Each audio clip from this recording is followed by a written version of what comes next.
Happy Thursday. Happy Thriving Thursday. Yo, what's up, y'all? Hey, yo, welcome to Leadership Boot Camp. Y'all, we got a lot to do today, yo. When I tell you, yo, we got a lot to do today. We talking about dealing with difficult people. This is definitely one of my favorite topics to talk about because it's so relevant in all aspects of our life. Like, yo, I really hope somebody came to take note today because we're going to be getting into it. But yo, before I get into it, I got to take 2 minutes to say what's up to my people, yo, especially my people that come to like these sessions, like the Winning Wednesdays, the Thriving Thursdays, the Focus Friday, yo. What's up, yo? Y'all the real winners for real. Breezy Breeze, that's you at the top of my list, baby. What's up, yo? Good to see you. Happy Thursday. Happy Thursday. Gemma the Dilemma. Yo, shout out Gemma, yo. Shout out Gemma real quick, y'all. We was just on this meeting with Dr. Leaf. Y'all know who he is. Some people from city schools, some people from other like organizations and stuff like that. Just talking about issues around like why kids ain't going to school or whatever. And when I tell you, yo, Gemma was in there bossed up, like, yo, really turning heads because everything she was saying was so profound. She was so professional, just really showing up. And those are the spaces where people are making decisions about you and about what's going to happen to you, but you ain't there to put your 2 cents in. But Gemma the Dilemma was definitely there, making sure that she was representing, yo. Yeah, so shout out Gemma. Like, yo, really been stepping up, Gemma, like, yo, on all your projects and like everything else. So definitely kudos to Gemma. Yo, Chaos Smoothies Cam Gotti, you know, she was on there too, yo. Checking in all the way from ATL. She's still representing for Baltimore's youth and telling them people what they need to hear about what's happening in the community and in these schools. So definitely shout out to Cam for still being a major player in Baltimore City. And Mr. Elaborator too. Yo, Mr. Elaborator, shout out Mr. Elaborator on there, yo, giving big recommendations on what need to happen and just overall being the professional like that I know that he is all the time. So shout out to y'all for representing because it wasn't a lot of youth on there. I mean, it was enough, but y'all really carried that conversation. So definitely shout out to y'all. Charles, what's up, Charles? Good to see you, yo. How you feeling, Santana? What's up, Tanner? Good to see you, yo. Yo, what's up, yo? Good to see you, yo. Donovan, good to see you, Donovan. Yo, I gotta get my stuff together while I'm giving my shout outs, y'all, because we gotta get into this topic, yo. Taylor, what's up, Nisi Pool? Yo, shout out real quick to Nisi Pool too, because growth looks different for everybody. And anybody that knows Nisi Pool, y'all know that like she been really going through her growth phase. And this is like one of the first times where I can say, yo, every single project Nisi Pool is on is popping. And it's popping because she is not the weakest link. She on there executing, giving full effort, on there really demonstrating leadership. So I know that I don't get to like say it all the time when y'all doing a good job. Y'all mainly just hear from me when I got to cuss you out. But definitely I recognize when like people come from those hard spaces and they end up leading and showing out. Like I already knew you was great. I'm just glad that you now acting like it because this the leader that I know. So definitely shout out Nisi Pool because you've really been showing out on all the projects that got your name on it. That's how you build a brand. And then when we talk about building a brand, before I left y'all for vacation, that's how you build a brand. Trackstar, what's up, Trackstar? Good to see you, yo. Sid, what's up, Sid? Sid, yo, your little name be ringing bells, Sid. I don't know if you realize it, but you definitely starting to build your reputation like as a true professional. I was on one of my meetings earlier with some of my Hopkins people, and they was all like, yo, Sid is the one. Yeah, good job. Keep that up, yo. Raquel, what's up, Raquel? Good to see you, Raquel. Raquel, we gotta get you more involved with some projects, shorty. I see you be real consistent on everything. So when you consistent like that, I know you soaking in the lessons and the messages. So now it's time to really start putting some of that stuff into action. So we gotta get you on some of these projects, yo. Good to see you, though. Yo, Mr. Bonnet, what's up, Mr. Bonnet? How you feeling, yo? Good to see you, Mr. Bonnet. John O.J., what's up, John O.J.? How you feeling, yo? Good to see you. I feel like we ain't seen John O.J. in a little minute, yo. What's up, though? Good to see you, yo. Good to see you. What's up, Finn? Good to see you, Finn. Sade, where you been? We ain't seen you in a minute either. What's up, yo? Good to see you. Tizzy Tay. What's up, Tizzy Tay? How you doing, yo? Good to see you. Fierce, I know I'm saying it wrong, but how you feeling, yo? Always good to see you, yo. Maddie, what's up, Maddie? How you doing, yo? Good to see you. Good to see you. Yo, we got to get ready, get into our lesson. I know we was in person, yo. And, yo, speaking of us being in person, real quick, y'all, before I get into our topic, I'm getting Raven tickets. Mark your calendar, yo. About to tell you the date right now. If you want a pair of Raven tickets, yo, I'm not doing no posts on my story because I want this to be something just for my people who showing up like instantly. So I'm going to tell my Thriving Thursday people, my Focus Friday, my Winning Wednesday people, and of course, anybody that was on the CBS opportunity, because y'all the reason that we even got the tickets. I'm definitely going to make sure that y'all get the tickets. Y'all, the CBS people were so impressed with their work, yo. They got us Ravens tickets, yo. It's for the game on October the 24th. That's a Sunday. It's at 1 o'clock. October 24th. 1 o'clock, yo. It's a Sunday. I'm actually supposed to be out of town at a conference in Denver. I'm hoping that they just go ahead and make this conference virtual, because if they make it virtual, then I can come. I'm just going to be late.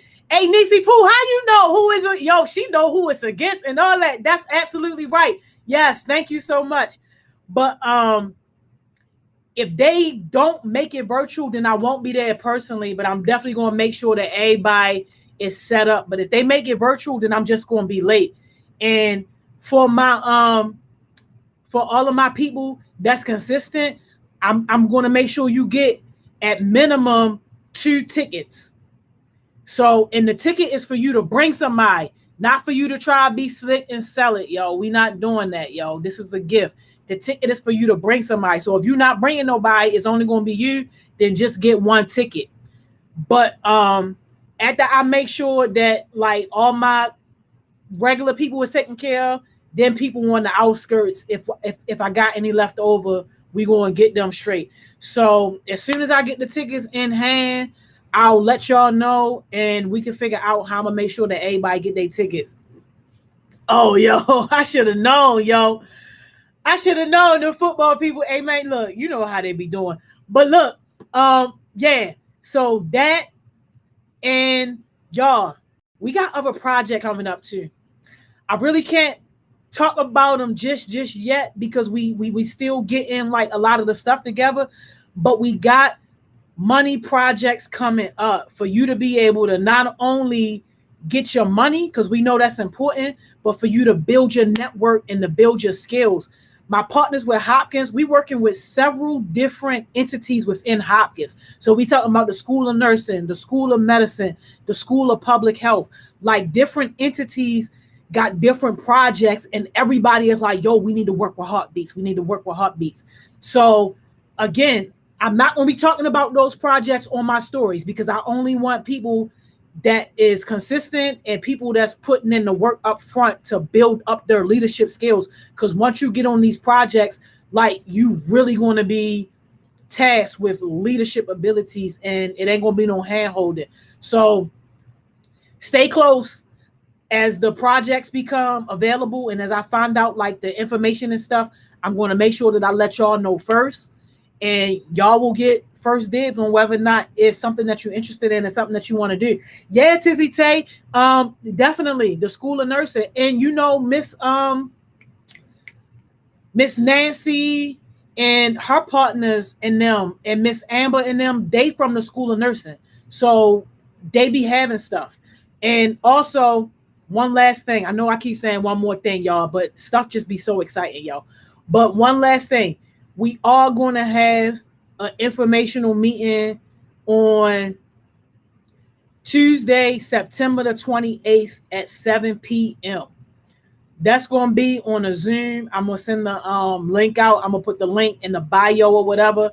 But on September the 28th at 7 p.m. is going to be a project informational session. And these partners, they from Hopkins too, but this project is around relationships.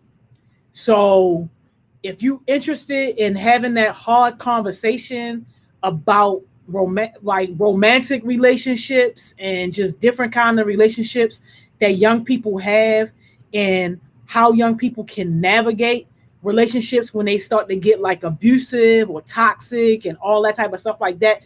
If you're interested and passionate about that, you're going to want to be at that information session. The stipend, not a big stipend. The stipend is something around like $875 or whatever like that. But you do get to make some good connections, and you do get to do some important work. And it's a potential for that project to keep going, so that way you get more money.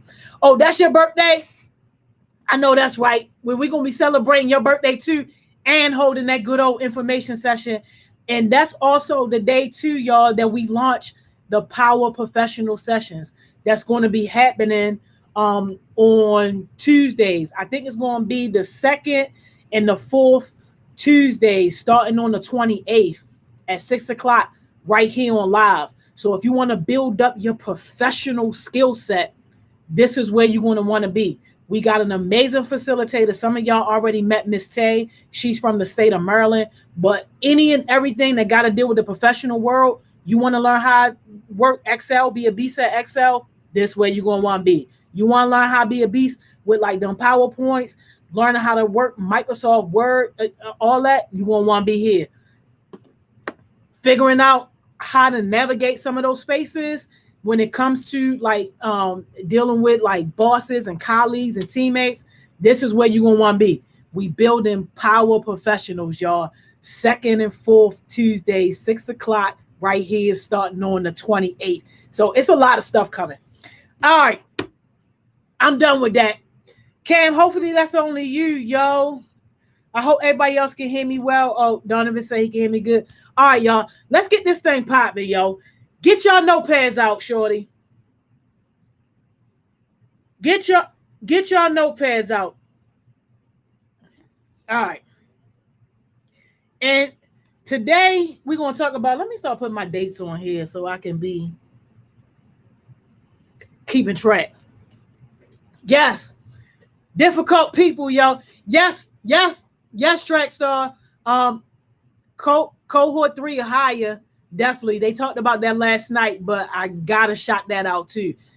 If you serious about mental health, yo, and you want to do something greater and bigger than yourself, definitely check out higher, yo. General J, can we please get some General J, I normally some reminders. Can we get some reminders on what? Yeah, let me know. We can get some reminders. But we about to get into these difficult people, yo. We about to get into these difficult people because this is so relevant. Oh, because you didn't take notes? Oh, baby. You might have to go and do a rewind on some of them. Like, yo, that you got to take notes, yo. Like stuff like this that we be talking about, like you got to take notes. And not that you got to write down everything, but things that are specific to you and how you want to grow. You should take notes in whatever manner that makes sense for you to be able to take notes. But for events, yeah. Actually, I'm gonna put the events the link in the bio too, so you ain't even gotta worry about that. So like anytime you want to catch up on the events or whatever, I gotta update the new ones that I just told y'all about. Like some of that stuff, I just found out some of that stuff today. So I'm going to get the links updated. But yeah, it should be an event link in the bio, and I'll keep that updated, so you ain't even gotta worry about it. Yeah, Mr. Elaborator, yep, a lot of difficult students and a lot of difficult adults too. So these are some of the things that we're going to talk about, y'all. We're going to talk about how to identify some of these difficult people, because that helps when you are able to identify a person that is being difficult. We're going to explore some of the things that makes people difficult, because one thing that we always say in the professional world is that like the fight is never about the fight. It's always something else. So when you get skilled in your professionalism in terms of dealing with difficult people, you learn how to look past the first or the second layer and really get to like some of the issues that are causing some of the problems. So we're going to talk about that. Definitely going to talk about getting beneath the surface. And we're going to talk about like the what. And the reason why I say like the what is because when you get good at like doing this type of work, then you will be able to easily separate the person from the what. And the what is often like the behavior, the issues, or all that type of stuff. Oh, absolutely, Nisapu. Can we talk about if we are the difficult person? Yeah.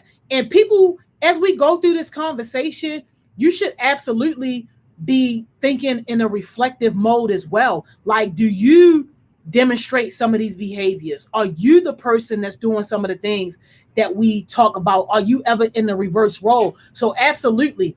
That is something that is critical and something that is a must if you truly serious about growing yourself, because it's not always about other people. A lot of times it is you. Yes, Donovan, that self-awareness is key. But like truth be told, that's the reason why sometimes it can seem like I have patience with people when really I don't. It's just that I understand how to separate a person from the behavior. And if I know the person, then, I can understand that like their behavior isn't intentionally disrespectful. It just is what it is at that time. We're going to talk about how to communicate with those people, because even though they're being difficult and we might not be feeling them at the time, if you're working on a project with them, or if you at a job with them, or if that just happened to be your boss or your teammate, you have to work with them. So sometimes it's no getting around that. So we're going to talk about how to communicate and work with those people. And we're going to get into a little bit too about how to clear your mind so that you are okay, and how you can put yourself in the space where it is tolerable to deal with that difficult person. We're going to talk a little bit about knowing when to give people space. I do that a lot. Some people look at that as me cutting them off. Nah, baby, you'll know when you get cut off, because it ain't no coming back. But I'm notorious for giving people space, because sometimes people need to smell their own crap and figure out for themselves that that's not where they want to be. So we're going to talk about that. Definitely get into addressing tough situations gently. And that goes in line with what we talk about all the time when we say, like, sometimes it's not what you say, but it's about how you say it. And sometimes your message is getting lost in translation. Like, you could be absolutely valid in what you're saying, but if the message is lost because you're not able to gently address a tough issue, depending on the personality that you're dealing with, it's like, yo, you ain't really getting nowhere. And then we're going to talk about how to engage people so that we get the desired results. Whether the result is we want to get to a middle ground where we can just work with the person or talk to the person, or if the result is we deciding that we want to go our own separate ways. But whatever it is, we definitely want to be able to have some type of goal in mind when we dealing with this difficult person. So look, y'all, this would be easy, right? If everybody had a name tag that said like what type of difficult personalities they had, because then we would know off rip how to deal with that person, right? So when we think about some of the name tags that some people should have. Like, what are some of the difficult personalities that come to mind when you think about personalities and character traits that make a person difficult to deal with? What are some of those things? I'm gonna go first. Let me put down loves drama. People that loves drama, definitely difficult to deal with, because people that's in that mind space, it's like, yo, they always operating under some type of negative cloud. And if things ain't going wrong, then they ain't right. Yes, Charles. Overstepping boundaries. And Breezer, you're right. It's hard communicating with difficult people. It's hard, but it's necessary at times. People who overstep boundaries, yo, just disrespectful. Definitely. Let me put another one in there. Let me put the gossipers. Yo, I can't stand people that gossip, yo. Them gossipers. Like, yo, you sitting around talking about everybody and then expecting me to tell you my business. Yeah, okay. While I'm waiting for y'all, I'm gonna just go ahead and put some other ones in there. What about the people who blame others? Never take accountability. They blame everything and everybody else. Yes, Trackstar, people not pulling their weight, yo. They the slackers. They is the slackers right there. Oh my gosh, the attention seekers. Yeah, right on point.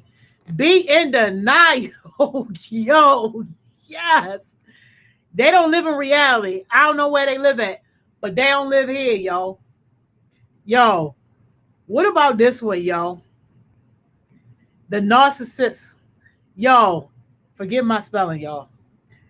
Yo, can't stand them, yo. So full of themselves. And then you got the pessimist. Yo, yes. Delusional. That's a good one. I'm gonna get maybe two more and then we're gonna move on. Oh my gosh, yo. Two-Face. Spelled that wrong. Hey, yo, my bad, yo. Yes, yo. Yes.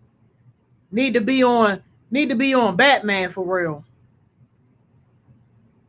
Two-Face people for sure, yo. And, yo, these, yo. Them bullies. Hate them bullies. What is the word? Oh, the pessimist. That's a great question. Pessimists are people who always see the worst in a situation. Like, you know how people say, like, either the glasses have full or the glasses have empty. Pessimist people, their glass is always half empty. Everything is always at the worst. Like, you telling them about your dreams and your goals, and they telling you all the reasons why it's not going to work. You telling them about this great thing that just happened to you, and they telling you how that great thing could probably leave you bankrupt. Pessimist people always look for the worst in the situation. They are drawn to just like those negative down type feelings. That's a pessimist. Yes. People that are stuck in their ways, absolutely, yo. Ain't going nowhere. Ain't going nowhere. Yeah. These are hey, thank you on that spelling. Let me do my spell check. I missed the little owl up in there. Let me get that. Thank you so much, Cam.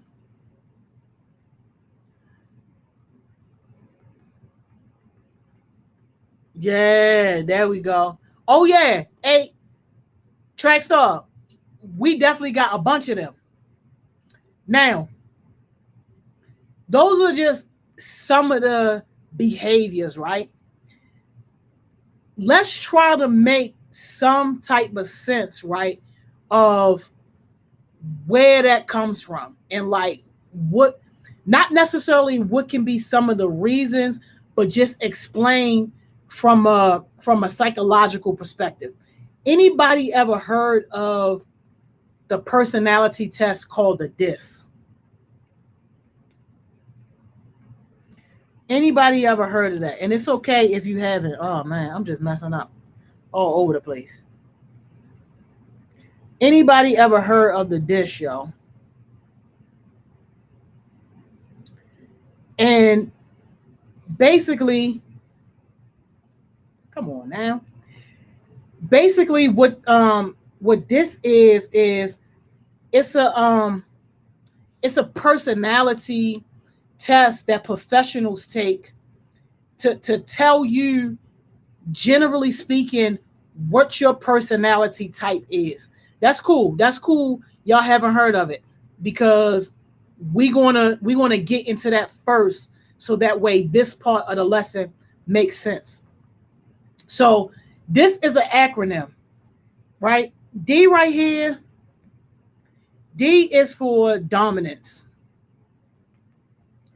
And with the dominance personality, and think leadership, with the dominance personality, that means that like the person is direct, they results oriented, they are firm, they are very like forceful, like just dominant in their behaviors, in their attitude, everything.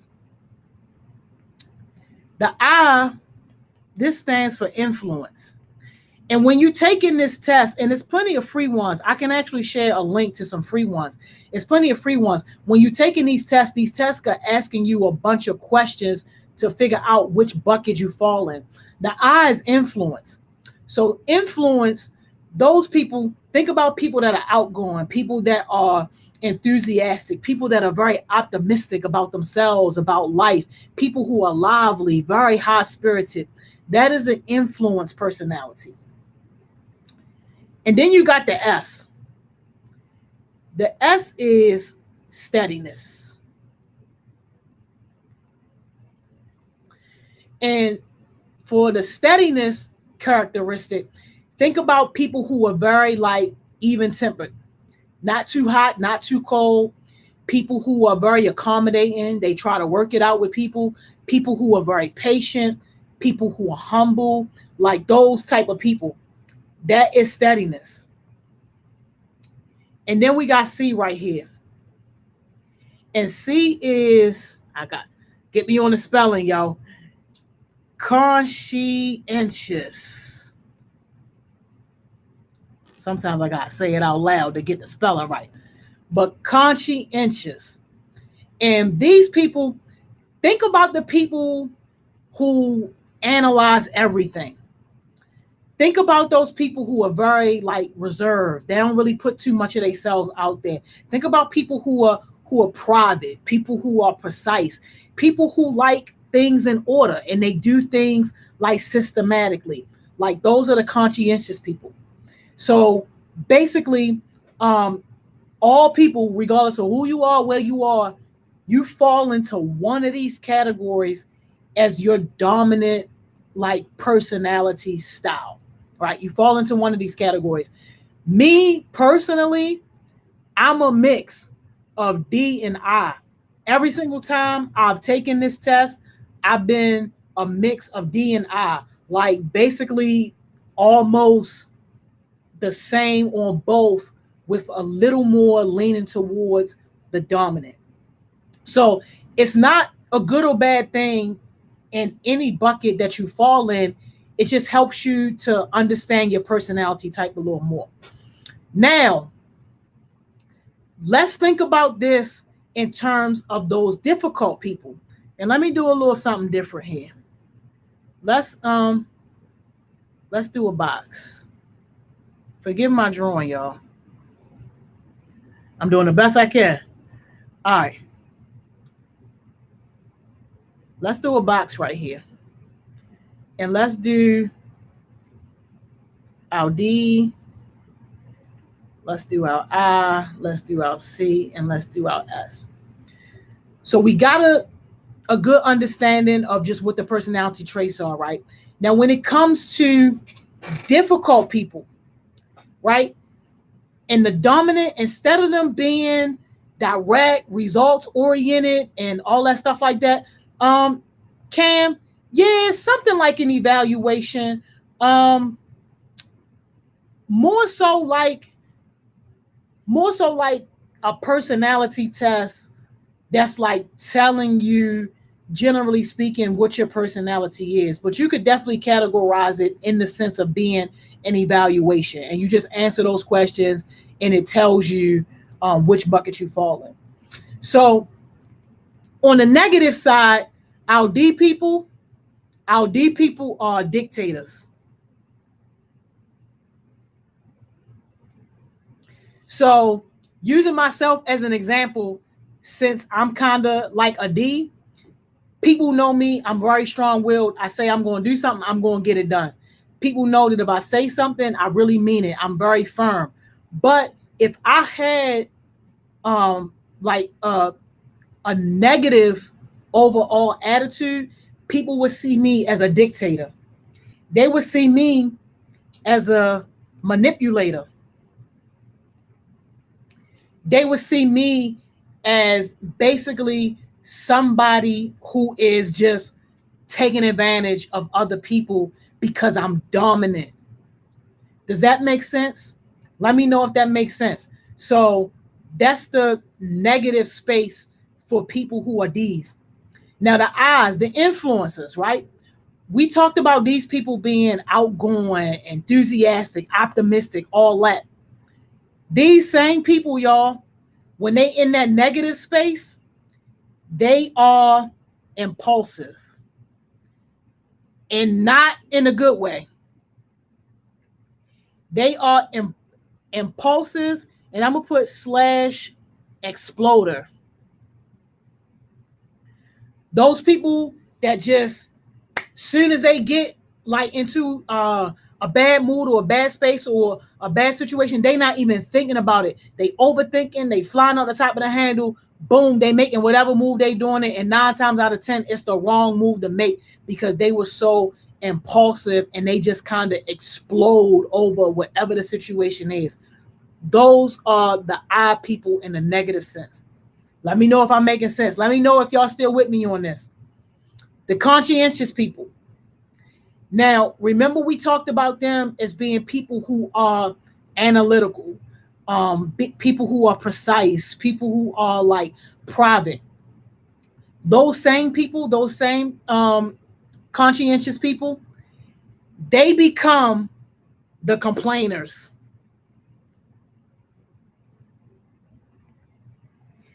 Those are the complainers. The people who are like analyzing from a negative perspective, like telling you all the things that could go wrong, not even considering the things that could go right. Those are those people like in that bucket in a negative sense. All right, cool. I see your 8. Journal J said that's me. Okay, Charles, a lot of YouTube influencers act like that. Yeah, definitely.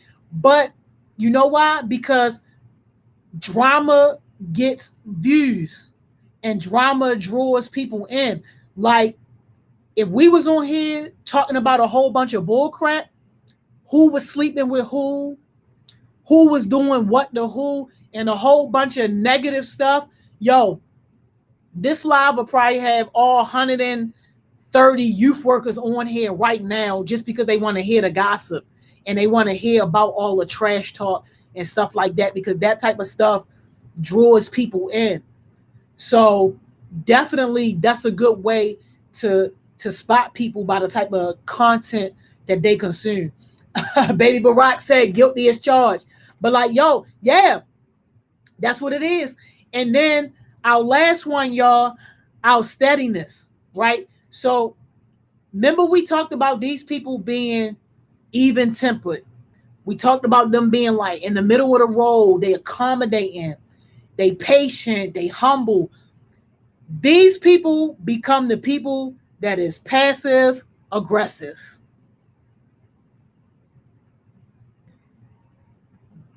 These are those people. those passive aggressive people, and I got to put one more under here for these people too, because these people, they play the victim a lot. Those are those people.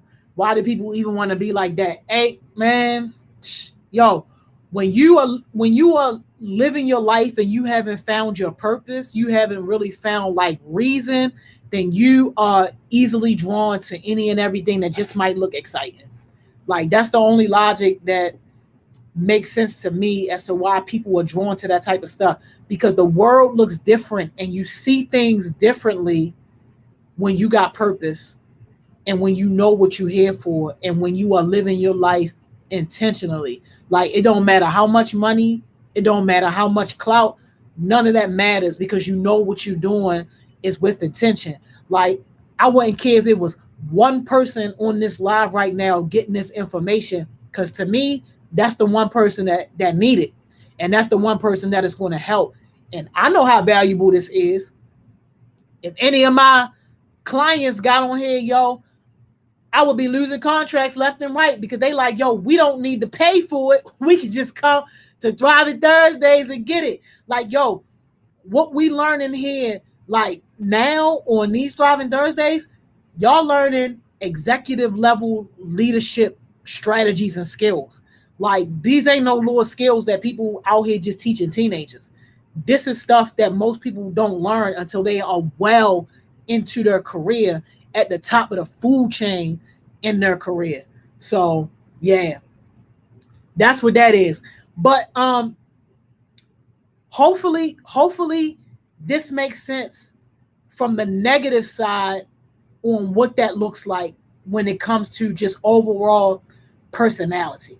So then now, things to think about.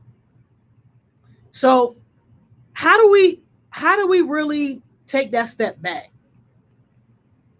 So we notice these personality issues, we seeing some of these behaviors. Us as a leader, we want to be able to get to a place where we reach some type of middle ground with this person.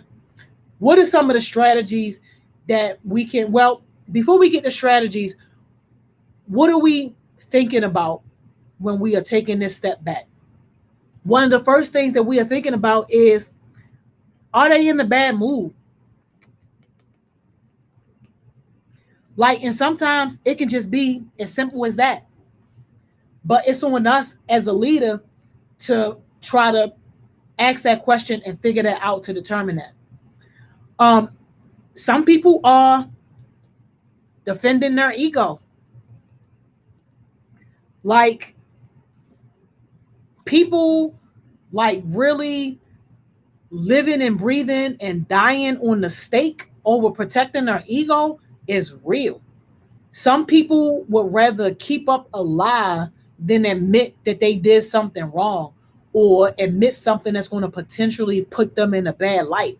So like when we are understanding of these like different personality traits that we just talked about, then we can easily spot somebody that's really just trying to protect their ego. Like it's a lot of pride there and they don't want their pride to be hurt.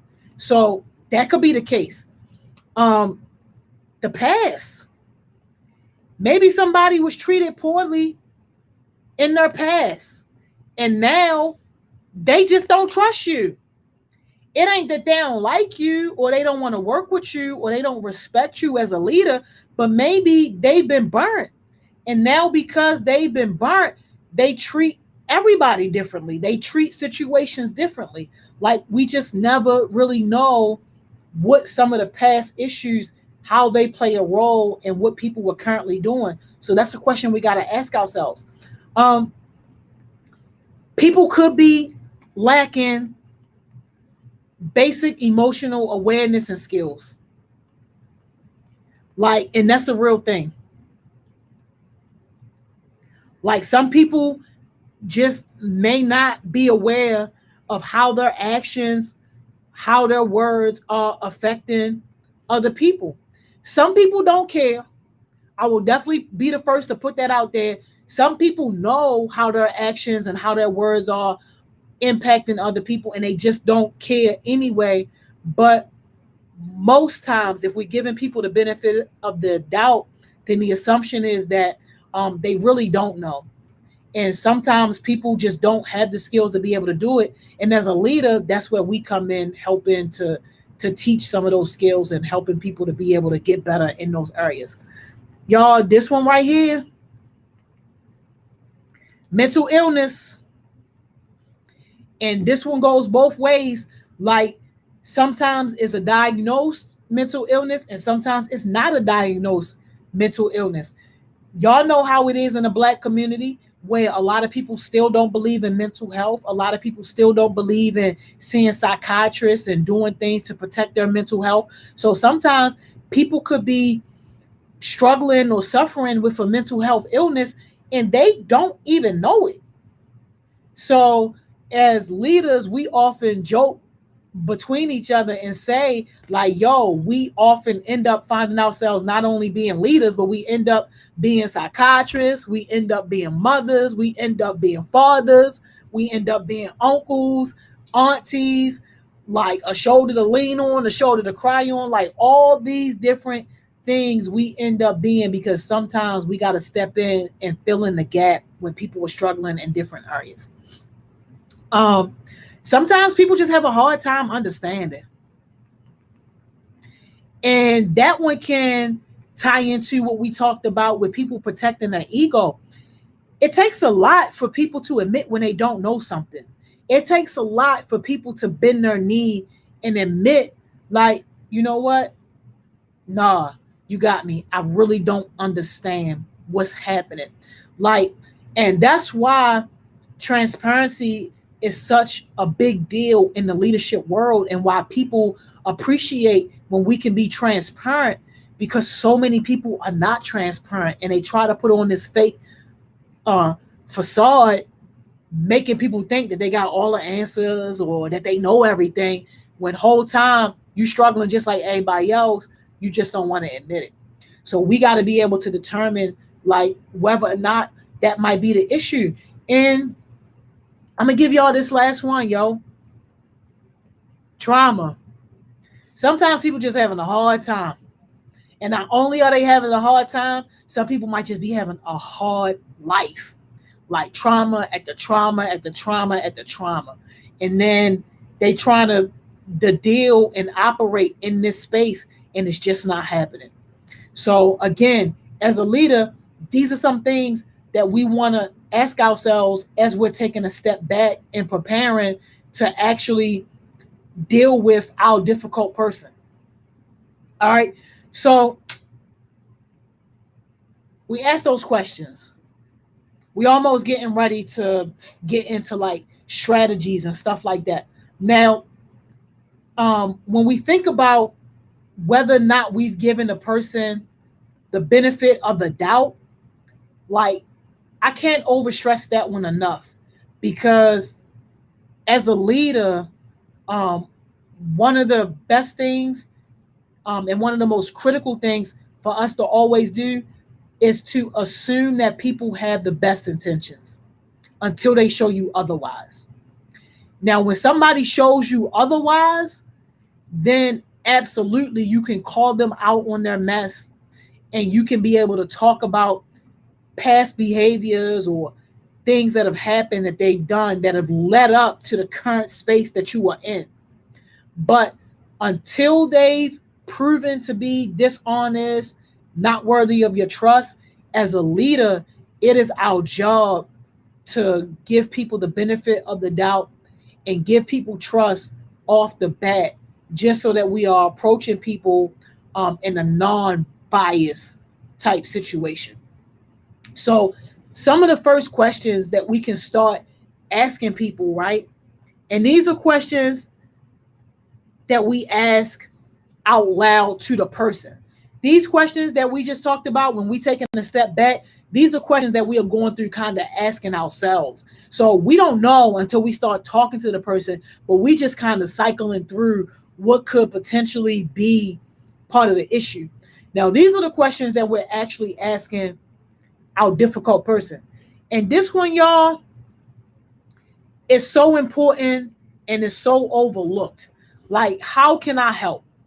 You know how many times I've been able to diffuse a difficult person or to make that person not difficult just by asking them, how can I help? Because sometimes, regardless of what the difficult person is dealing with, sometimes people just feel overwhelmed. And even if they don't want you to take something off of their plate, even if they don't want the help, just them knowing that you are offering and that you are there can sometimes put your difficult person at ease and make them feel a little better about the situation, and in turn make them step up. Especially if you're dealing with one of those people that we talked about where like they defending their ego, or like people who got like a lot of pride. Like, yeah, they want to know that the help is there, but those type of people don't always necessarily want to depend on the help. They want to be able to do it themselves. So asking this simple question can really lead down a road of potential healing for your difficult person, if in fact it is something that they do need help with. Like maybe they were just afraid to ask you for help, or maybe they see that you got a lot on your plate and they don't want to add to your plate. I know me, I'm personally guilty of that myself. Like, I hate asking people, especially people who I know are already busy, for help, because it's like, yo, you don't want to be disrespectful to their priorities and the things that they got going on. But asking this question can definitely open up the conversation and help you start to dig into what's going on with your difficult person. This one right here, y'all. How can I be a better partner? And depending on the relationship of the difficult person, that word partner could change. So if it's your sister, you can swap out partner for sister.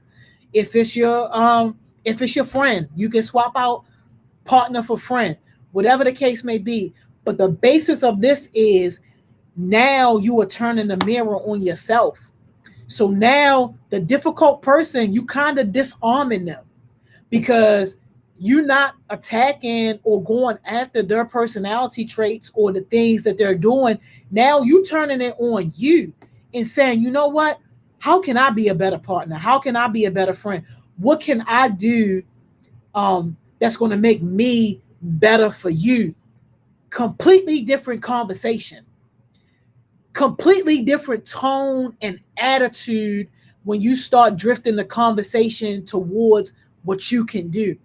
And people who are stand-up people who are in like their own personal phases of growth, they will see that as an opportunity for them to also talk about things that they could do better. Everybody don't do it. It don't happen with every single person. Some people are glad to take the spotlight off of them and put the spotlight on you. That just comes with the territory. But most people, especially people who want to do a good job at whatever the situation is, or people who genuinely want this issue to be resolved or to get better, they are going to step into that spotlight with you when you open it up to say, hey, how can I be better? Another question, y'all, and this one is underrated, y'all. But asking people, are you willing to share your feelings? And I'm going to put ideas in there too. Like, are you willing to share your feelings and share your ideas so that I can better understand the situation? And with this one, y'all, as a leader, you got to be prepared for that hard no. If people say no, sometimes people will say no, but more times than not, again, especially when you're dealing with somebody that also wants the situation to get better, they'll say yeah. And you just got to give them, a safe space to be able to open up to talk about that type of stuff without any judgment. But sometimes, y'all, as a leader, you got to be the one to ask. People don't always just start to share their feelings or start to share their ideas and things like that. And it could be for a different reason. Some people might be intimidated. Some people might not feel like they are good communicators. For some people, it might be a trust factor. Like, it's different things that can play a role as to why a person doesn't open up to you. But as a leader, you got to first make sure that you have a safe space for people to open up. And then, especially when you know that the situation can benefit if both people are open and transparent, just going right in and asking that question, hey, are you okay with sharing? And don't be fooled, because you got to share a little bit too. Like, you may not have as much to share, because the situation might be more focused on the person, on your difficult person that you're dealing with. But when you are able to model what transparency look like, and you are able to model what it looks like to share your feelings, then that person will definitely feel a little more better about sharing those feelings. Trackstar say you also have to know how to back off when they say no. Yeah, absolutely. And that's why I said at the top of this one, be prepared for that hard no. And you got to respect it. Baby Rock said, even if you get a no, be reassuring and say something like, you'll get through this. Absolutely. Absolutely. And being able to still figure out what the next step forward is, that's your job as a leader when people say no. Okay, cool. That's fine. And with the no, leaving the door open too. Because it might be a no right now, but next week it might be a, okay, I'm ready. Next month it might be a, you know what, I think I'm ready to have that conversation. I've had people come back to me like after some time, like at the out, like, but that door is always open. That door is always open. And as long as people know that, then you've done your part as a leader from that perspective. Yes, Mr. Elaborator. I know you be having a hard time saying no, but like, yo, that's a growth piece. No is a complete sentence. So we got to be comfortable saying no when it's time for us saying no. And we also got to be comfortable accepting no when somebody else tells us no. Yup, yup. It's definitely always like that when you reassuring. Absolutely. Um, and this is one that a lot of leaders, when I tell them this one, they automatically get offended. But don't be offended, y'all. Don't be offended by this one. Would you feel more comfortable talking to someone else? Yo. And yo, this one, yo, leaders be getting so defensive when I say that. Like, yo, and you can't be defensive. That's ego and that's pride, yo. If you get defensive or if you feel like you can't ask that question and be sincere about it.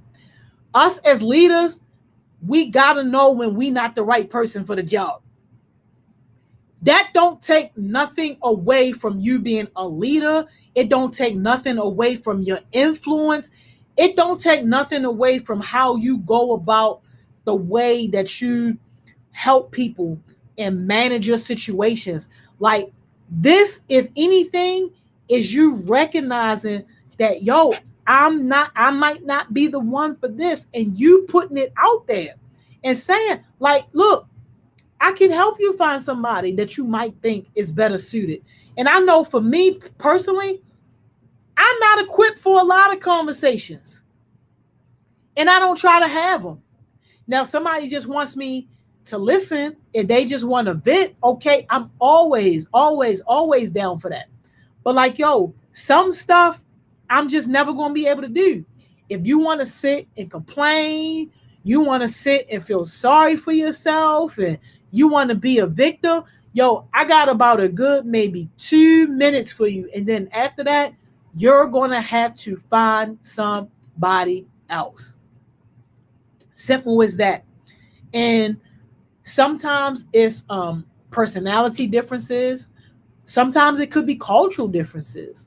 Sometimes it could be that some people like feel more safer talking to the same sex, or some people feel safer talking to the opposite sex. Like it's many different reasons as to why people feel comfortable talking to different people. But your job as the leader is to know and understand and not be offended when it's not you. Simple as that. Baby Rock says someone else could serve much better than you can. Yup, heart. Yup, mental health professionals, close family. Yup, could be someone that stop. Exactly, and that's what it is. That's what it boils down to. But again, like that one, I always get pushback from some of my leaders when I talk about that one, and I say to them like, well, you didn't offer to bring somebody else in that could help. Did it get fixed anyway? And the answer is always no. Well, why do you think that is? It don't mean that you can't move forward with the person. It don't mean that you don't get anything resolved, but it doesn't get resolved to the best that it could potentially be resolved. And you end up chipping away at your trust too, like when you do stuff like that.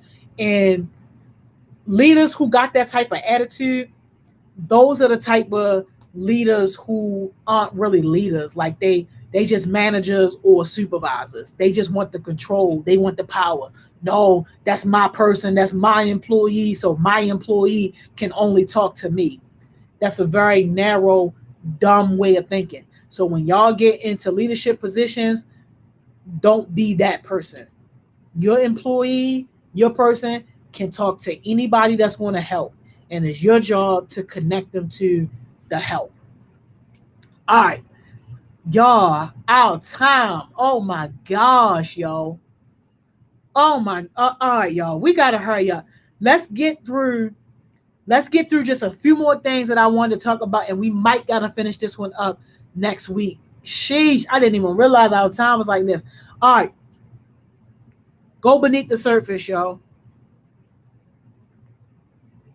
And when we talk about go beneath the surface, like it really is something that you gotta prepare for.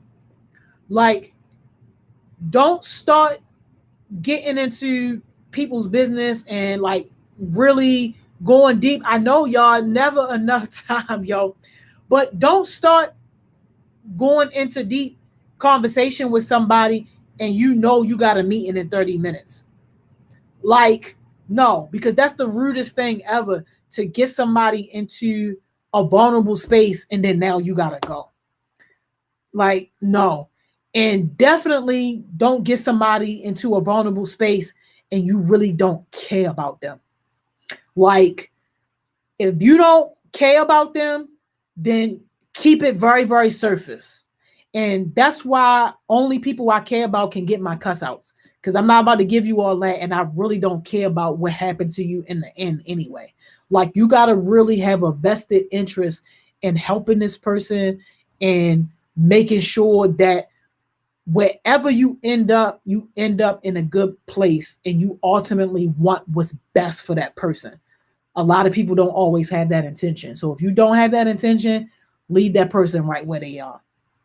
But some strategies for going beneath the surface, y'all. One of my favorite words, yo, empathize. And we don't really have that much time, so I'm assuming that everybody knows what I mean when I say be empathetic. Empathy will get you through so many doors. Ego will lock the doors. Empathy will get you through the door. I see you, Beats. I'm going to work on that right now, y'all. I'm going to work on that. I don't know what the problem is, but we're going to work on that. Find common ground. So really, really having that conversation and figuring out what are some things that you both can agree on. Ask permission, yo. People overlook this one, y'all, especially leaders. but ask permission to make suggestions. Like when you're talking to people and all that, sometimes people don't want your advice. Sometimes people just want you to listen. Like people don't always want to know what you think. And you can't be like so stuck in your own head and thinking that you the bomb.com that automatically people are just gonna want your advice or want to hear what you gotta say. Like, yo, the most respectful thing that you can do, yo, is ask a person, is it okay to offer suggestions if they don't specifically call out and ask for your advice? Y'all, we are completely out of time. Beats, I just sent you the link again. Please let me know if that one is working. Baby Rose, he'll walk in me. Chaos Movie. What do you think about the post that was saying that people that let you sit comfortably isn't always your friend when you're doing wrong? Oh yeah, yo, yeah, I believe that 100%. I think it's a lot of truth in that. Because people who are really your friends, yo, they want what's best for you, not just in the moment, but overall and long term. And if you're doing something that's going to jeopardize that, like if they really your friend, if they really love you and care about you, they want to call you out on it because they want to see you do better. They ain't going to call you out because they want to embarrass you. Like they're going to call you out because they really love you and want to see you better. No, it's the event invitation, not the join one. Give me 1 second. Give me 1 second, Beats. Let me get this for you. But yeah, anybody that's comfortable basically watching you do dumb stuff, yo, nah. Please mix me with all of that. Because it's about growth and getting better. You think a friend should keep pressing something? Oh no, absolutely not. Absolutely not. No. I'm a one and done. I'm a one and done. I'm not about to keep addressing the same stuff. My motto is you ain't never gonna be able to say I ain't tell you. That's my motto. I think everybody got to figure out like where they stand with that person. And if you got one of those friends that need to hear something 10 times, if you one of those people and you my friend, you need to hear something 10 times, I'm probably going to be a bad friend to you because you probably ain't going to get the 10. You probably going to get the 1, maybe 2. But one thing's for certain, if you my friend and you doing something that I know that is hurting you or that need to be called out, you're not going to be able to say that Joni didn't tell you about it. Like, you're just not going to be able to say that. Baby Baraka, see, people always thinking being someone's friend is always an easy situation. You definitely need to keep your friends on their toes to be the best version of themselves. Absolutely, baby Baraka. Yo, I agree with you 100% because if you're not, then like, why are you my friend? But then again, it also depends too on the reason for that friendship, because some people are just only your friend just to go club hopping, and that's it. So they ain't worrying about success. They ain't worrying about goals and getting jobs and all that. They just worrying about how we get into the club. So again, that's on all of us to determine the type of people that we want in our space and the type of friends that we want to have and the type of people that we call our friends. So yeah, thank you, Mr. Elaborator. I appreciate that, yo. We doing these leadership boot camp on Thursdays. Beats. Hey, Miss Jody. What's up, Beats? How you feeling? Oh man, I'm feeling good. Glad to be back. It's been a while. I know. I hope you did some self-care. Oh yeah, definitely. I was chilling in the house for sure. I tried to get away from work. 'Cause I'm usually tied up in that. So yeah, for sure. Good. All right, okay. Well, welcome back. Good to see you. Yeah. Officially turning it over to you, so I see you back. Okay, sounds good. Oh, geez. All right. Hey, everybody. What's up? This is Beats. I gotta build up the energy with all of y'all hellos so I can feel like I'm really here. So what's up, y'all? I'm gonna say hey, and then we're gonna go from there. All right. So today, um, yeah. Oh yeah, I did do Thriving Thursday last week. Thank you. See, look, Cam always looking out. That's the homie right there. We did Thriving Thursday last week. Hey, what's up, Zion? We did Thriving Thursday last week on Instagram for the first time. Uh, I don't know who Dapper Dan Defined by John is. Could you tell me your name? I feel like that's G Channel, but I'm not sure. And hey, what's up, Donovan? Yeah, we did Thriving Thursday last week on Instagram for the first time, and that was pretty interesting. Um, yeah, it was really fun. It was easier to get people on without all the internet problems and all that. So, and don't even thank me for holding it down because Cam definitely gave me the suggestion, and I took a break 1 week because I've been doing it for a while, so I was like, all right, let me just chill out. I mean, it's only an hour out the week. That's not really that much, but still. But yeah, yo. Exciting stuff, really. And your birthday is tomorrow. Yo, tell me your name so I can say your name and then happy birthday. Um, but I'm 100% sure that I've known you before. It's just the name is throwing me up. Yeah, Cam's fire, man. Um, right after we get through these introductions and I figure out who Dapper Dan Defined by John name is, so I can wish them a happy birthday because I'm here. Um, I'm introducing a new segment where because I want to give more exposure to Baltimore artists, but I've been kind of tossing and turning with how is John. Okay, got you, baby, right? Oh, that's you. Hey, yo, crazy. Okay, John, happy birthday, John. There we go. Happy birthday. Um, but yeah, so I've been kind of tossing and turning with figuring out how I'm going to give more exposure to Baltimore artists and just kind of cater to that audience because I'm a part of that audience, while also keeping it on schedule and keeping it on track and keeping it clean. That's the main thing. So I'm introducing a new segment where I'm gonna either invite Baltimore artists. This was suggested by Miss Joni, by the way. I'm just putting it into action. I'm gonna invite Baltimore artists either on the stream or I'm gonna play the music video, one of the music videos that they have out, and you might hear some clean edits where I edit out all the cuss words, and just leave the music. So happy early birthday! Oh, early birthday! See, look, yo, I'm not even. So I'm about to play. I'm gonna tell y'all who it is first, and then after that, I'm gonna play their music video. One of them is mine, so y'all already know me, so I don't gotta explain that. But the first music video that I'm gonna be playing is by Kudo NYC.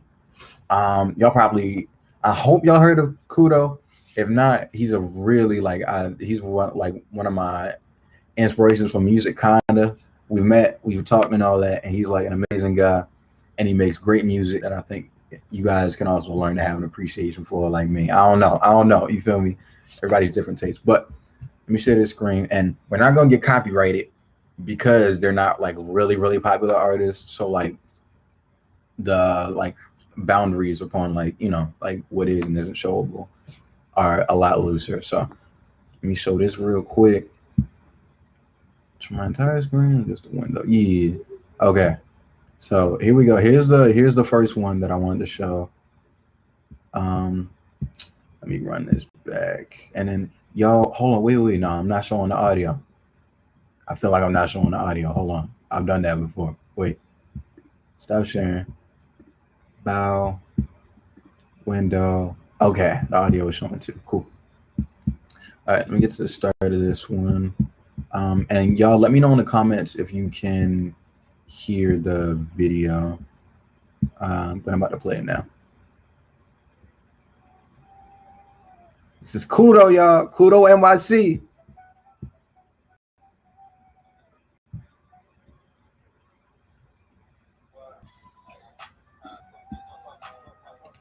Okay.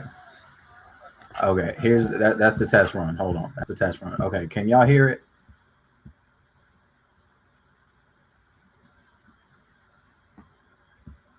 Can y'all let me know in the comments if y'all can hear it? Because then I'm gonna just play it. But if you can't hear it, then I probably gotta go to YouTube, which I don't feel like doing, but I would, for the sake of the music video, I will. Let me know in the comments if you can hear what I just played. Yes, okay, you can hear it. Cool. All right, back to the music video. It's a little low. Okay, let me see if I can turn it up. All right, stop sharing, reshare, bow, window, and then I'll turn it up. Like, I don't know. I don't want to burn your eardrums out. Ooh, okay, cool. Okay.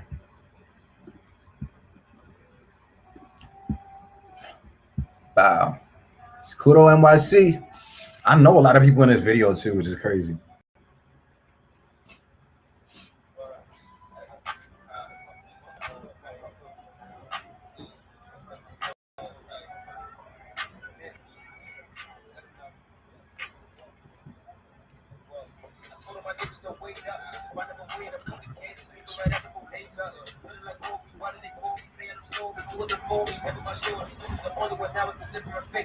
Said it before, I say it again. I see the back 10 for the whole thing. Black money, not a national team. They never told they lose. Wanna be fly, wanna stay high, I'm pressing the whole thing fool. If I never smile, then I'ma go play. I'm doing what Kobe do. I never wanted to rap, but I look at the kids, I felt the same, but I smoke up under the back.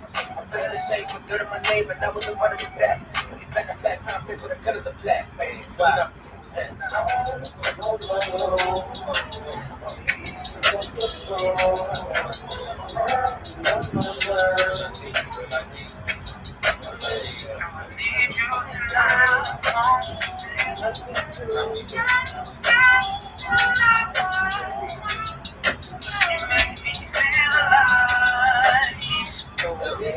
It's the first time when I seen you, I knew that you was the one beat. Light skin and the curly hair, still like over there as I watch you dancing at one scene. Wasn't sure cause I'm insecure and I still can't believe that you want me. It's never my shorty, you was alone, me, now you be moving so funny. I swear to God it's not a love song, but it's something about you when he's up on. Got me feeling like I need you, but like what the fuck do I need love for? Think about you on the weekend, you ain't better first my weekdays. If I only got one choice left, then I'm really gonna be your boyfriend. Yeah. Pictures of us in the booth. I know that we are matched, like pajamas and prom suits. At night in the park to relax. My mama really like you. I wanna be forever, girl, but you really like to shut like that cool. I just want Jeez. Okay. First off, I forgot a couple, so let me see if I'm getting cussed out yet. Yeah, okay, cool. I'm all right, cool. Y'all, that was Kudo NYC. Let me know what y'all thought of that. What y'all think of that one? What y'all think of that? Yeah, bro. You know what y'all thought? Man. Yeah, bro. I remember when I first like ran into him, like I always wanted to work with him because it was like he had a real different vibe from what I'd usually heard. So I was like, okay, this is one of them ones that I really gotta act on. So yeah, bro. Let me drop his Instagram at Kudo NYC. Y'all can follow him there. He's amazing. Like, it's not bad. Okay, cool. Hey, not bad. It's cool. I'm messing with that. All right, cool. So yeah, I think I'll just keep it to one for now. I'll do like one video each week, and then maybe if like I get too many suggestions, then we can do like two maybe. But yeah. Feel free to send me suggestions for artists that you want to see, like Baltimore artists or just lesser known artists that you want to get some exposure, so we can put them on here and like get the tracks to go out. Yeah. So yeah, that's Kudo NYC, man. Oh man, I had the pleasure of meeting him not too long ago. He's a dope dude. Might have something in the works, might not. I'll tell more, when it's the right time. But yeah, man. So yeah, if y'all got any Baltimore artists that you want to put up on here so I can promote them, let me know, for real. Like I'd be happy to show them. Next up though, Certified Lover Boy is dropping tomorrow, today, tomorrow night. I'm gonna say tomorrow night. Certified Lover Boy by Drake is dropping tomorrow night. as well as Kanye's Donda has already dropped. And so the conspiracy theories were true. Last time I came up on here and I basically said, yo, the conspiracy theories are saying that Kanye and Drake there's no real beef between them. They're doing this because they're both really huge like artists and they're creating a beef to make people pick sides and all that. So apparently that was true. Like at least I don't know if it's been a marketing scheme. Well, I mean, it's turned out like a marketing scheme, but from what I know, there's no real beef between them. So like it's fake beef just to hype it up, whatever. But it was funny because Kanye was like putting the release date back so he could drop on the same day as Drake, and then the marketing scheme would be that there will be a Drake versus Kanye, who gets the most like album sales on that day type dealia. And his record label wasn't having it. They made him drop on an earlier date, like the last date that he set before he was about to move it again. So yeah, I mean, I would have loved to see that personally. Like Kanye's Donda got like 100 million streams first day. Yeah, first day. It got 100 million streams first day, which is already crazy. But like, yeah, man. Yeah. That was wild. That was wild. And then Ja Rule and Fat Joe are about to do a verses, all right? Look, right? That's cool. That's cool, right? But the first thing that I thought of when I thought of the Ja Rule and Fat Joe verses was like, I want to see Ja Rule and 50 verses. I want to see like Ja Rule and Fat Joe. Like, it's not really a comparison. You feel me? Like, as far as like Ja Rule is known for a lot of hits and bangers. And Fat Joe, people think of Lean Back.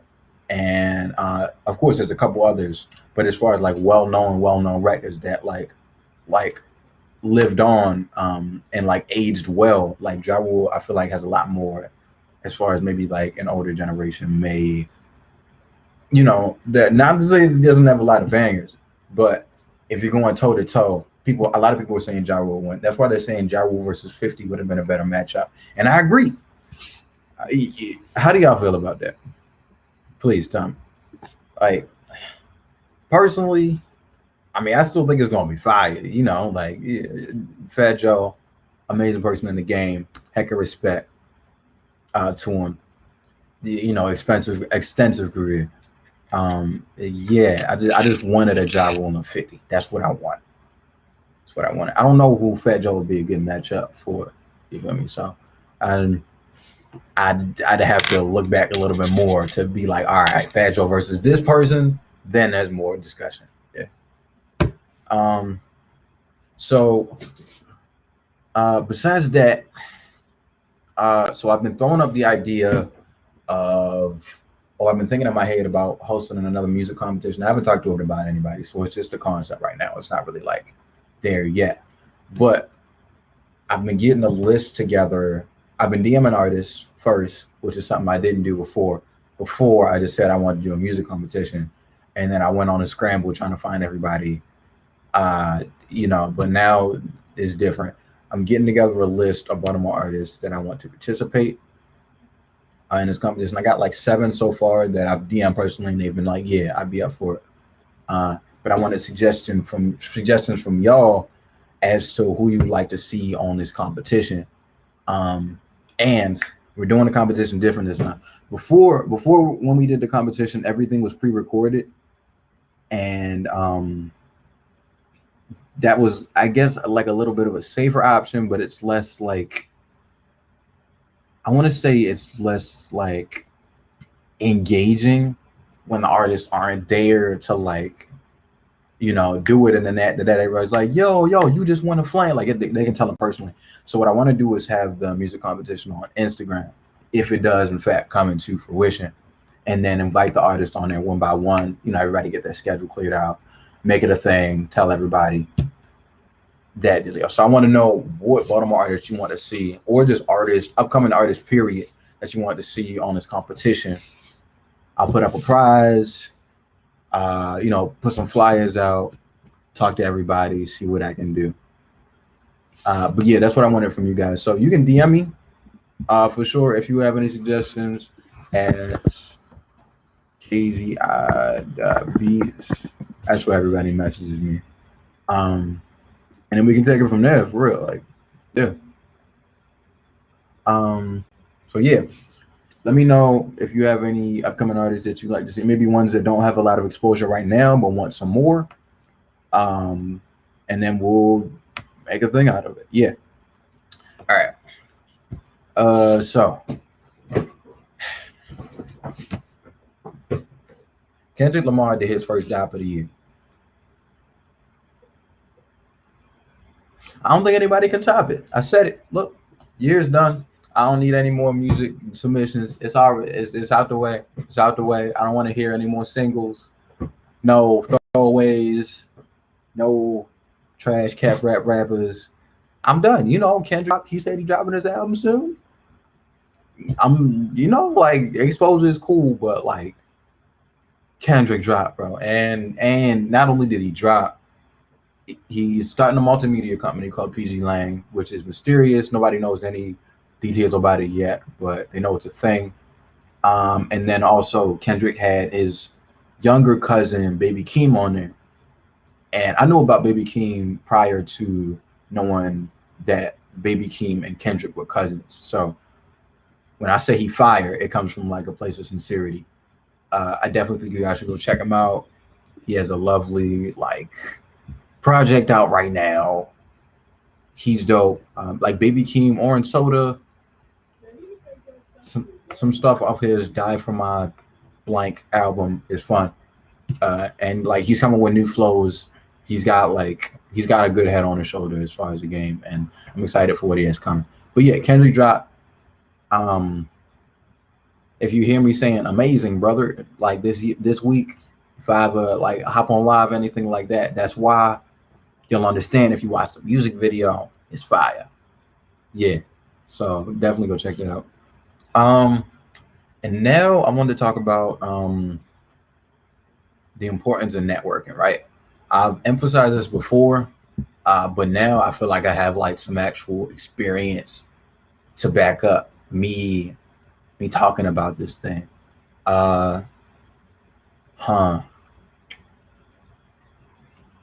Should I act on that idea? I don't know. Yeah. So, importance of networking, right? Nah. I feel like I should. Hold on. Do something real quick. I feel like this will spice up the story that I'm about to tell, so it'll be less boring. Even though I already think it's like, Let me do my thing. All right. Bow.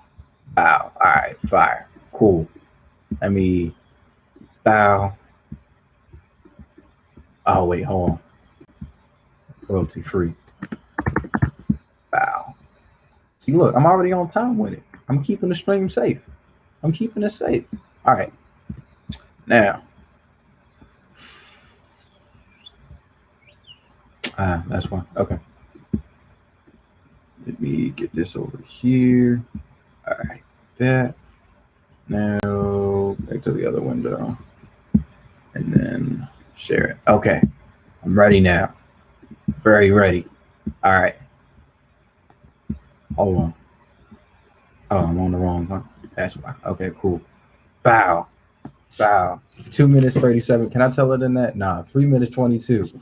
Bow. Motivating, uplifting, cinematic background music. That's how serious this story is. I'm even getting my like announcer voice for this one.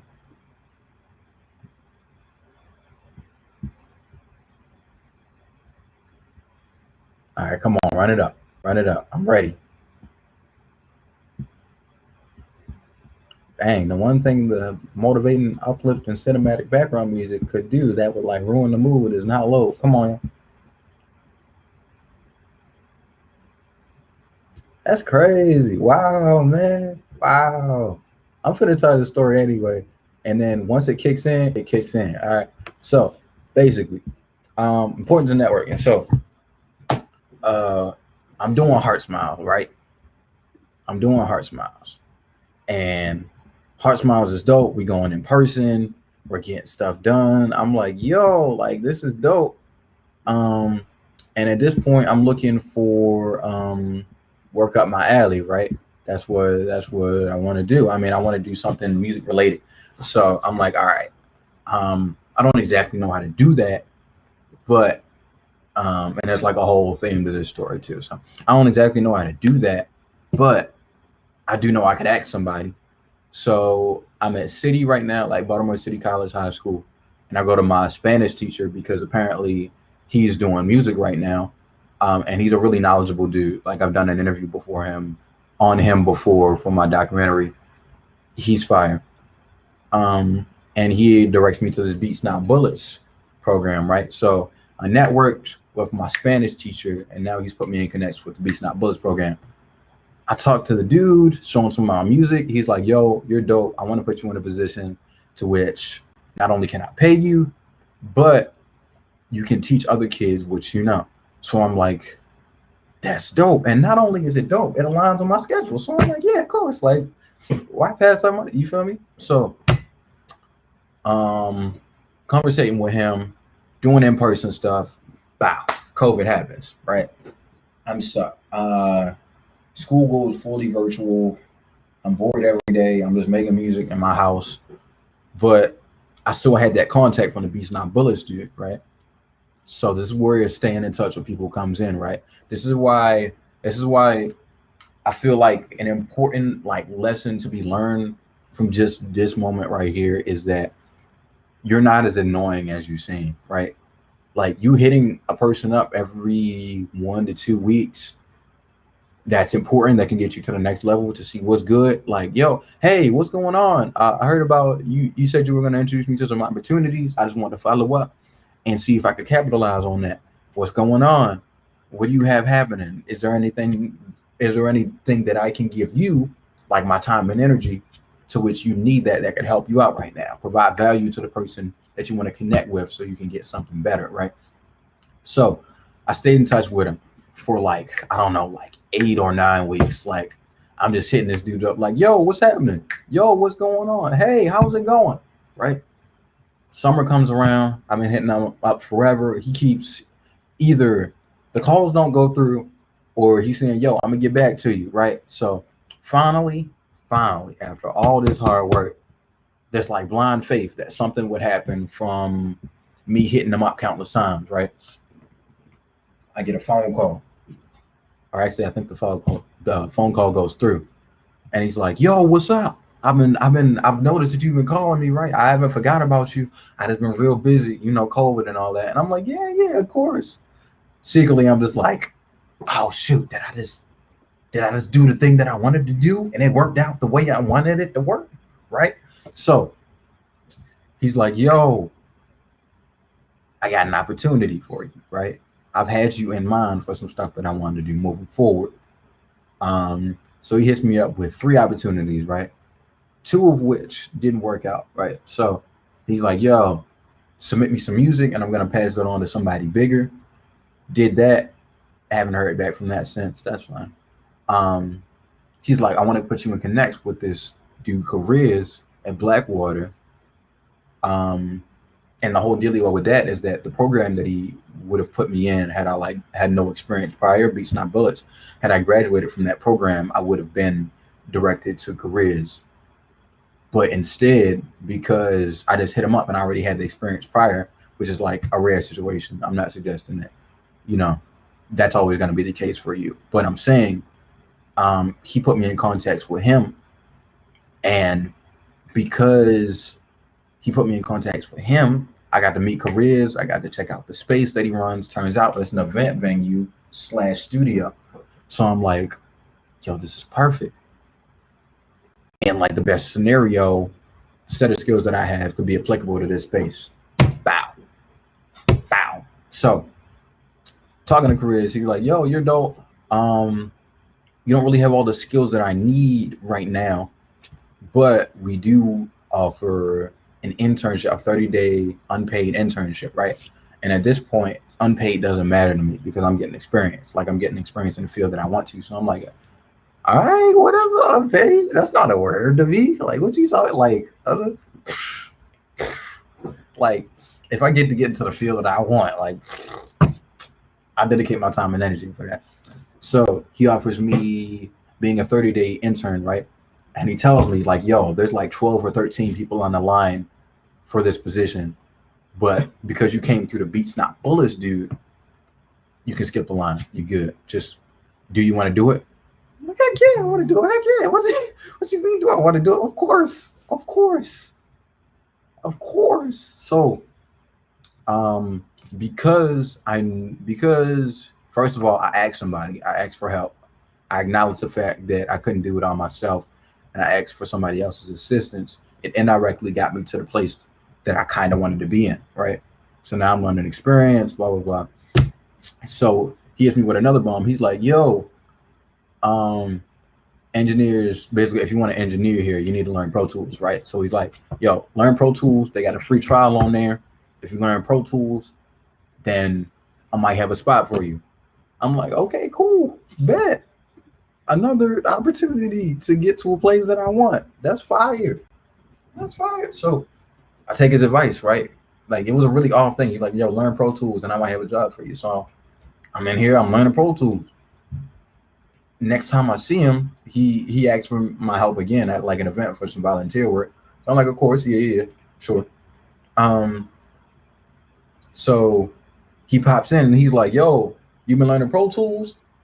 He followed up on the stuff on the advice that he gave me that, prior to would have just been like maybe like a one and done, like, oh yeah, he told me that, but whatever. But I decided to follow his advice. And he's like, yo, oh, you been learning Pro Tools? Oh, I bet. Come January, I might have a position for you. So I'm like, okay.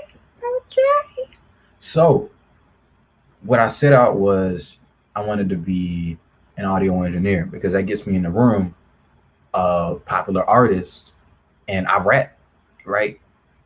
And really what I'm trying to do being an engineer is I'm trying to get into the room of maybe a major artist, maybe just a good song and get get whatever I got on. I got beats, I can record it, I can rap on it, I can sing on it, whatever. I've got to set the skills to which that's like an achievable goal. So the whole thing about this is that when you're networking, you don't know whose back door you could end up in. You feel me? You could end up making connections and following up on what you think might be like a good lead for you, could lead you into the back door of somebody that you didn't even know would give you an opportunity that you didn't even think you'd be able to get. You feel me? But the only thing it takes is that it takes dedication. It takes being annoying. If you think you're being annoying, then it takes being annoying. It takes being that fly in somebody's ear until they finally hit you up and they're like, yo, your consistency is paid off. I got you. You feel me? It just takes being somebody reliable and somebody patient and somebody flexible. And flexibility, it's not always possible, but you can make time for the things that you want. That's like a thing for everybody. If you really want something, you can make time for it. And that's just how relationships work. So yeah. That's basically that. Networking is important. And it's important because it's a valuable skill, which is kind of like a cliche. Everybody says it's a valuable skill, but testament to what I've been through, it's a valuable skill because you don't know whose hand you could shake that could lead you into the room that you want to be in, that you didn't even know you wanted to be in. It's kind of one of those things. That's why, look, man, this networking stuff, I got my business cards, y'all. I'm trying to do photography now because I want something to sustain my income throughout the year. Since I just want something sustainable throughout the year until I go to college, save some money up, and get some experience in the field. I don't know who I can meet. So I got my business card. You feel me? I wish I could pass. I think there are virtual business cards. But yeah, got my business cards, took a quick pic, used Canva, which is a free app. Canva is a free app to which you can create stuff on there, like Instagram posts, business cards, flyers, whatever. Pretty much, if it's poster related or promotional related, you can make it for free and download it and then put it on a card. You feel me? So I got my information on here. Look at my name, bro. That's my name right there. Yeah. I got my name on there. It looks professional. I pass these out.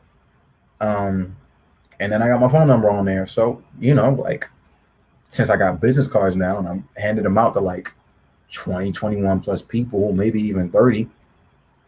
One day I could wake up and I could be getting a call that I didn't even know I was getting about a job that I didn't even know that, would be available to me. So it's all about making investments, y'all. You got to make investments for your future, for real. And it's all about making the right investments too. Like, I think it's important to take risks with investments sometimes to see where they'll lead, because sometimes it'll be good, but other times it's just the experience and knowing what is and isn't a good investment. But yeah, like business cards are a great investment. Knowing how to use Canva is great. They're taking that at my school now, which is weird because like I already knew how to use it. So I was like, oh wow, this program is being brought to virtual learning. That's wild. But yeah, Canva is a great app. Yeah, make investments, definitely. And a lot of people, because that's the thing, that's like vague advice. Like that's advice like you could get it like, I don't know, like a TED Talk or something, like make investments. But as far as knowing the right investments to make, that's a whole different like ball game. Like not people can tell you that, but you have to know what vein of investments that you're trying to make for people to be able to guide you. You feel me? That's why it's important to get specific about what you want to do. I want to be a photographer. So what do I got to do? I got to get known so people know who to hit up for a photo. There's already a lot of photographers out there. So what's going to make me special? I got to be persistent. I got to be annoying. I got to be everywhere. You feel me? I got to make sure people see me so they can be like, yo, that's something I want to invest in. So as far as important investments to make, I'd say if you're freelancing, a LinkedIn is important. LinkedIn, you can get connects with very important, like people that can take you places, of course. As far as like teenagers though, like me, I found, first of all, have every payment option available to you, whatever you can. Like get yourself a Cash App, get yourself a PayPal, Venmo, you feel me? Take cash, of course. Whatever, Zelle too, Zelle. Get all of those right there, because I've missed out on money because I didn't have a payment option that somebody else like used. So have all the payment options that you can available to you. That's one. And you can make those accounts for free. So don't even trip. Payment options is one. Make an Instagram account. Most of the teenage population frequents Instagram. That's how I've gotten like some of the work that I've done before, just like hitting somebody up and on their Instagram and then being like, yo, I think I got the skills for something that you might be interested in. You're trying to make something happen. Yo, I hit up Stokey because I saw he had a festival coming up, and I was like, yo, I want to do photography. You need photography for an event. Let me hit him up. And dude, like the scary thing about it for some people might be like he has like 88,000 followers. Like how is he gonna see what I'm putting if like there's that many people following him, right? But he's got his email in there. I emailed him and like got a response back in like a day. Because I had Instagram, I was able to get his contact info, and I was able to get myself that opportunity to even speak to him. And now like he might have me in his thoughts for another event that he has, So Instagram is important, definitely. If you're not of age to like do all the grown adult things, like certain platforms won't let you on there if you're not of a certain age, right? Of course. So have all payment options available. Get yourself an Instagram, set up a business account, make it look professional.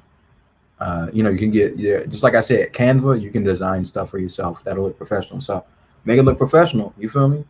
Make yourself look like somebody who has value, because you do. People just need to see it. And Instagram is important. Word of mouth is extremely important. And this is where people get shot, right? You got to be willing to just talk to people like on the daily and be like, yo, hey, how you doing? Oh, you've been doing good? That's great. Yo, did you know I got this business? I'm doing X service, and even if you're not interested, I was wondering if you could spread the word for me. Like, yo, just let all my relatives know, let all your friends know. and I'm doing photography, professional service, or I'm doing like I'm selling cupcakes, you feel me? And they're a treat. They're delicious. They're absolutely, like if you don't get this cupcake, then you're missing out on a life-changing experience. That's how good this cupcake is. So please let people know about it. You feel me? It's okay to be annoying because you're not really being annoying. You're just being consistent.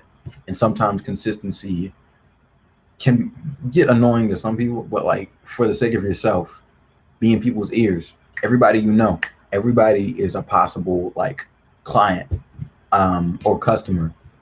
You feel me? You can definitely set boundaries, and I recommend you setting boundaries as to who you do hit up because you don't want to be too annoying, like trying to get money out of everybody. But make sure like, hey yo, this demographic, the people at church, the teachers at school, I don't know who else, like distant relatives, maybe, like all those are possible people who have a reason to like you because y'all are in a space that you frequent most often. So like they're more willing to invest in you, and you don't know where that could go. So yeah, man, networking. Now that's where I started off. But good investments are important. And if you're trying to do something, ask somebody so they can like direct you to the person that you need to talk to, who can tell you the investments that they had to make, so you can follow suit and you can be in the position that they are and project yourself further.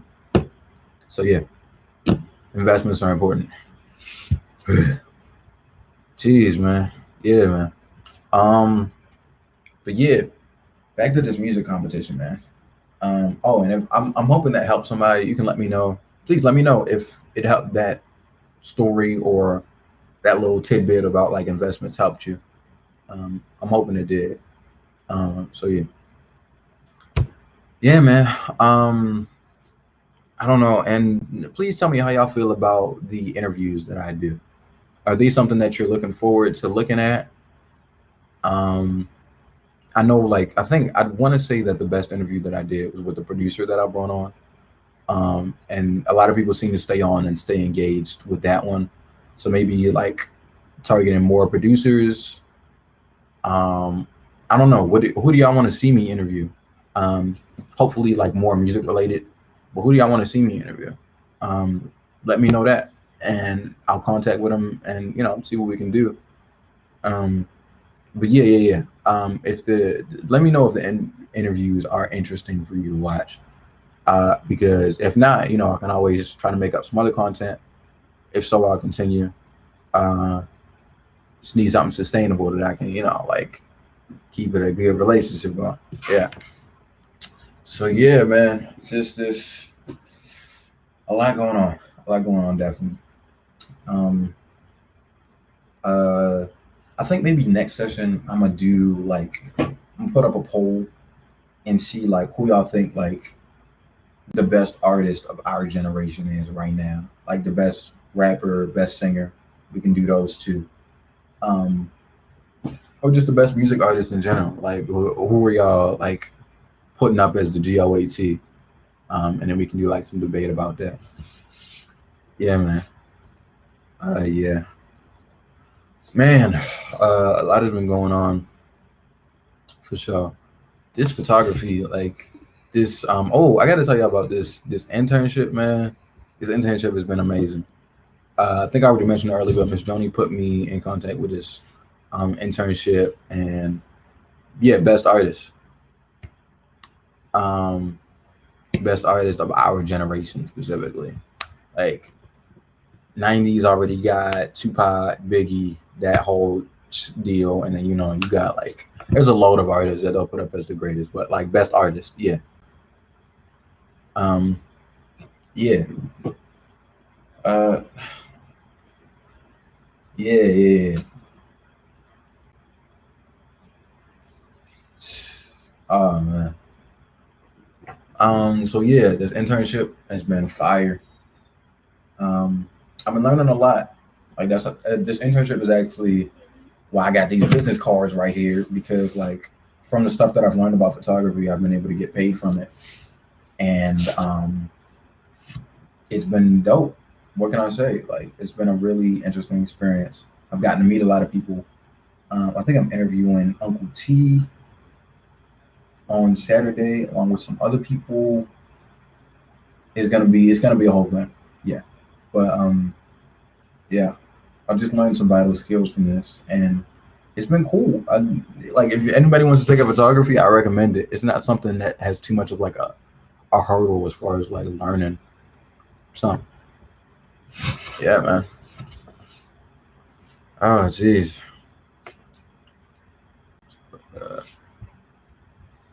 Yeah. Jeez. Oh, and that reminds me, Lil Nas X is dropping he's dropping his album Montero soon. And he had like he had like a picture of him pregnant. I think I want to say, I'd like to say that is marketing and paint. I don't think dudes can get pregnant. I'm pretty sure they can, bro. But it is funny, like his marketing technique for it. So yeah, Lil Nas X is releasing album, and his cover art looked amazing, man. Like, I recommend y'all go look at that, because his cover art was great. Like, he had really people were saying like he took cover art seriously, and that's what attracted them to it. I'd have to agree. Yeah. Cover art looked really dope. It reminded me of like some 90s stuff, which is really interesting. So yeah. Oh man. Well, usually I go till like 8, but I think I'm gonna have to cut it a little bit short because that's all I got for today. Yeah, man. I can do a recap real quick, which is just we did networking, importance of networking, knowing to make the right good investments, not only just to make investments, and then also along with making investments, talked about the CLB, Certified Lover Boy, and on the kind of like the Drake Kanye beef that's going on right now, and the verses between Ja Rule and Fat Joe. Even though I like to see Ja Rule in 50, but you know, take what I can get. Take what I can get. Yeah. So yeah, that's all I got for this week. Yeah, Miss Joni, I think I'm ready to hightail it out. Thank you, Beats. Hey, yo, 50 would murder Ja Rule. That wouldn't even be. Don't get me wrong. Ja Rule is good. He's an amazing songwriter, but like, yo, nah, I would call that 50. So you think Ja Rule and Fat Joe is a better lineup? No, I don't necessarily think that's a better lineup, but I could see why Ja Rule is safe if he had anything to do with who he was going up against. Ja Rule got more like commercial, it's like the R&B joints, and like people like that. But 50, once he get going, you can't do nothing with that. Ja Rule can't do nothing with that. Yeah, I mean, yeah, I'd have to agree. I think people just want a continuation of the beef. That's all they want. Like, they just want to see. Exactly. Yeah, but man, now everybody on 90s, because Jadakiss reminded everybody that you had to have talent. But I ain't about to hold you with this conversation. I was listening, y'all. I'm like, yeah, Jadakiss reminded and showed y'all, Lord Youngest, you had to have talent. Hey, I can't disagree. Oh shoot! All right, Miss Joni. All right, I'll see you next week. All right, see you next week. All right, yo, I love it. Yo, shout out to Beach, yo. Always doing a good job with his conversations, y'all. And happy early birthday to baby Barack tomorrow. Y'all, it's that time. You know what I'm about to say. Hey, shout out Donovan, yo. Donovan, you be hanging on to the last end, y'all. My man don't miss a thing, yo. I love it. I love it. I smell success all over you, yo. But yo, that is our time. You already know what I'm about to say. Go be productive. You still got about 2 more hours left in this working day, yo. Go be productive. Go work on your goals. If you still here right now, then I already know you got goals. So we ain't even got that problem. You just gotta make sure that you're being consistent and that you're making sure that you stay in control of your attention and of your time, and that you are being intentional about the things that you do, y'all. Go be productive. Well, oh, yeah, hey, Donovan, you already know, yo. You already know. Go get them goals if you ain't got none. And if you ain't got none, that's definitely not a conversation that I'm having with you. Nah, nah, nah, nah. Hit up one of them heartbeats, yo. One of them OG heartbeats. They'll help you. But that's it, yo. I'm excited for next week, yo, because next week gonna be a banger. Told y'all we're gonna have a special guest on Wednesday, which is actually a musical guest. So Beats gonna be in the house for that one. But all right, y'all. What's up, Shay? Caught me at the end, Shay. What's up, Shay? How you feeling, yo? Good to see you. But yo, I'm out, man. If y'all rocking with us tomorrow, Focus Friday, I see you Focus Friday, 7 o'clock or Instagram Live. Other than that, y'all already know. Next week, yo. I'm out of here, y'all.